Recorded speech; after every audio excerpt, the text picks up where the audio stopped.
If life is very stressful, your body doesn't feel safe to drop weight. In my postmenopausal years, is if I don't eat enough fiber, I start to gain menopausal belly weight. Like, it comes back very quickly. What foods affect the most postmenopausal microbes the best? Weight is interesting. So make sure and eat like a girl. I really tried to create a weight loss checklist for you all. Make sure you're looking at all of those things. Because if you come into a reset, if you come into that, you have a great experience, you lose weight, and then you go back to your life and you're eating well. It's not like you're binging and you're gaining weight back. You want to go to that checklist and make sure that you didn't miss something. So some of the sneaky things that I see, I mean, stress is a big one. If life is very stressful, your body doesn't feel safe to drop weight.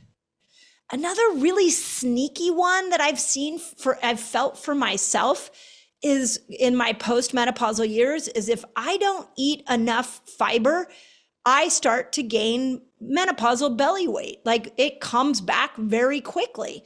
And the minute I commit to big salads with every single meal, I notice that the belly fat drops off. And what we have found is that when you go into your postmenopausal years, your bacteria looks more like a man's microbiome.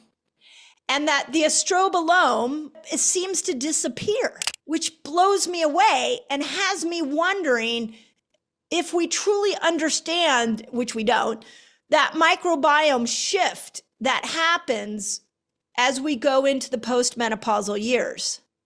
And I'm going to say that I think postmenopausal women need more fiber. Now, I'm going to tie in one other interesting thing into this that's going to come into future coffee chats, because in my studying of the grandmother hypothesis, but what happened in the primal days is that the men would go and hunt.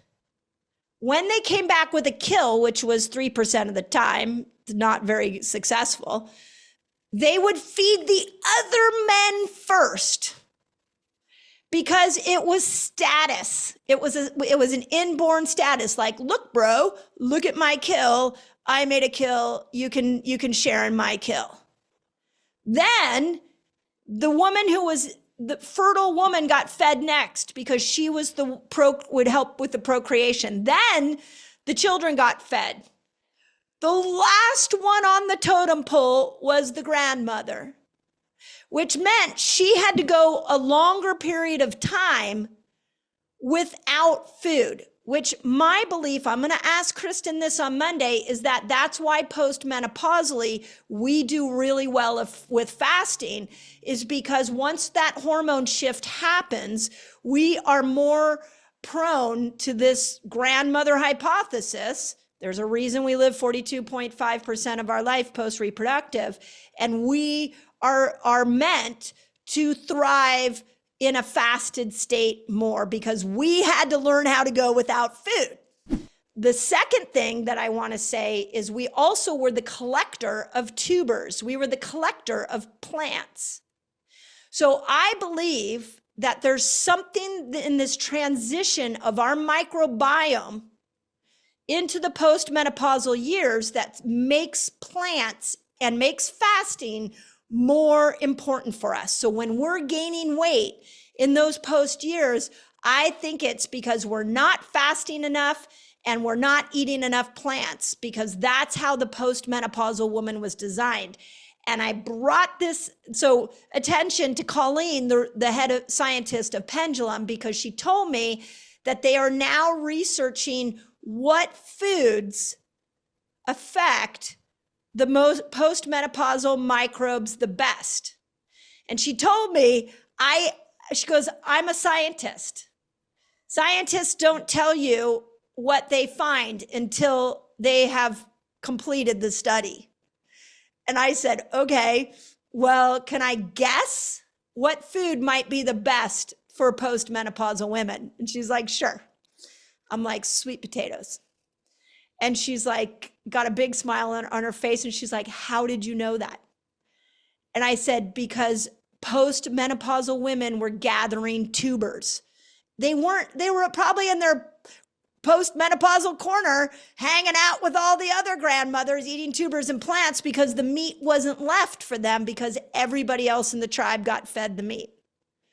And she was like, I can't believe you figured that out coming that way. She's like, yep, that's what we're finding. Okay, you know how when you're trying to get in and out of fat burner, sugar burner, and sometimes you struggle? It might be that you have a metabolic blocker that's at play here. Want to know what those blockers are? Click on the link above and I'll take you straight to a giveaway and you can have my list of metabolic blockers. Postmenopausally, our food choices change. I think we need to fast more. I think we need more plants. I think we need more tubers, which is sweet potatoes and beets and carrots and things that had to be pulled from the ground. And when we are not eating that way, we gain more weight. Okay, you're not losing belly fat. I get it. Watch this video so you know exactly how to get rid of your belly fat. So I really want you to remember that cortisol and belly fat, those go hand in hand. So as your belly is growing, it's not always diet related. It can also be stress related.